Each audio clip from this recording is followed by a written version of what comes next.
सिंध समेत समूरी दुनिया में सहाफ़ियुनि खे क़त्ल करण, हिंसाइण, अगवा करण ऐं क़ैद करण मामूल बणियल आहे, जंहिं करे सहाफ़ी पंहिंजा फ़र्ज़ बहितर नमूने सां सरअंजाम ॾियण में ॾुखियायूं महसूस करे रहिया आहिनि। ताज़ो ई कुझु ॾींहं अॻु सखर जे सीनियर सहाफ़ी जान मोहम्मद महर जे बहिरमाणे क़त्ल सबबि न रुॻो सहाफ़ी लॾे पर समूरी सिंध में ॾुख जी लहर पखिड़ियल आहे, जंहिं करे सहाफ़ी तोड़े सिंध दोस्त धुरियूं ऐं सान्यावंद तोड़े शहरी भरपूर एहतिजाज करे इंसाफ़ जी घुर करे रहिया ऐं इहा ख़ातिरी बि घुरे रहिया आहिनि त ॿीहर अहिड़ा वाक़िया पेश न अचनि ऐं सहाफ़ियुनि खे तहफ़ुज़ ॾियण जी सरकार ज़िम्मेवारी खणे। सहाफ़ियुनि खे हक़ सच जी ॻाल्हि करण ऐं कूड़ खे बेनकाब करण सबबि बेदर्दी सां क़त्ल कयो वञे थो। केतिरनि ई सहाफ़ियुनि खे तशद्दुद जो निशानो पिणु बणायो वञे थो, जॾहिं त कुझु सहाफ़ियुनि खे वरी लालचूं ॾेई ख़रीद करण जी कोशिश करे खेनि सच लिखण खां रोकियो वञे थो। सिंध समेत समूरे मुल्क में इहो सिलसिलो केतिरनि ई वरहनि खां जारी आहे, जंहिंजो हाणे अंत आणण जी सख़्त ज़रूरत आहे। सॼी दुनिया में 2019 में 49 सहाफ़ियुनि खे क़त्ल कयो वियो, 399 कलम धड़ियनि खे गिरफ़्तार ऐं कैद कयो वियो, जॾहिं त 57 कलम धड़ियनि खे अगवा कयो वियो। आलमी इदारे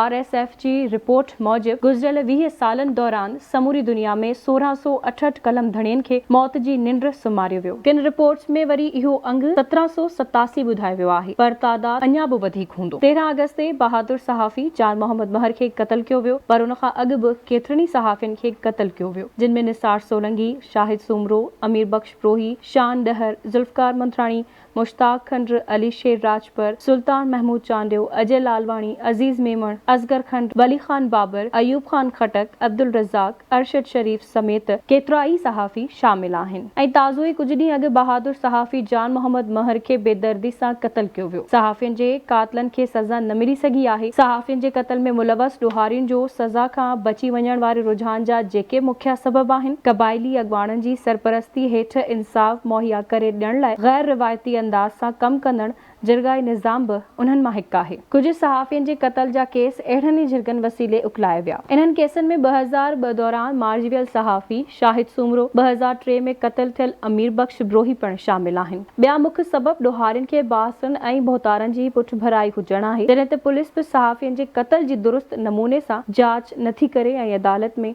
जवाबदारनि ख़िलाफ़ ठोस सबूत पेश नथी करे, जंहिं करे पिणु सहाफ़ियुनि जा खून बि आम माण्हुनि जियां लुड़ी वञनि था। साल 2002 खां पाकिस्तान में केतिरनि ई सहाफ़ियुनि खे क़त्ल कयो वियो, पर रुॻो 5 सहाफ़ियुनि जे क़त्ल केसनि मुतालिक़ अदालती कार्रवाई अमल में अची सघी। ख़ौफ़ ऐं ॾोह जी सज़ा खां बची वञण वारे रिवाज सबबि सहाफ़ियुनि जा केतिरा ई कातिल कानून जी जकड़ में अची न सघिया आहिनि। साल 2014 में जॾहिं 14 सहाफ़ी क़त्ल कया विया त इंटरनेशनल फेडरेशन ऑफ जर्नलिस्ट पारां पाकिस्तान खे पेशावर सहाफ़ियुनि लाइ इंतिहाई ख़तरनाक करार ॾिनो वियो हो। ॿिए तरफ़ भत्तेखोर, ॾोहारी, फोरू ऐं मंशियात फरोश तोड़े सरकार जे नाड़े में खुर्द-बुर्द कंदड़ कामोरा पिणु सहाफ़ियुनि खे धमकाईंदा आहिनि त जीअं हू संदन कुदा करतूत ज़ाहिर न करे, इन करे बि सहाफ़ियुनि खे धमकायो वेंदो आहे। असल ॻाल्हि सच जी आहे। जेको बि माण्हू हिन दुनिया में हक़ ऐं सच जी ॻाल्हि कंदो, उन लाइ जल्लाद सिफ़त माण्हू धरती टामो करे छॾनि था, पर जेकॾहिं सहाफ़ी ॻाल्हि न मञे त उन खे क़त्ल बि करे छॾनि था। सिंध जूं सियासी ऐं समाजी धुरियूं तोड़े शहरी वफ़ाक़ी ऐं सिंध सरकार खां मुतालबो था कनि त सहाफ़ी जान मोहम्मद महर समेत समूरनि शहीद सहाफ़ियुनि जे खून सां इंसाफ़ कयो वञे, जवाबदारनि खे इबरतनाक सज़ा ॾिनी वञे। न रुॻो एतिरो, पर संदनि औलाद ऐं वारसनि जी बि परघोर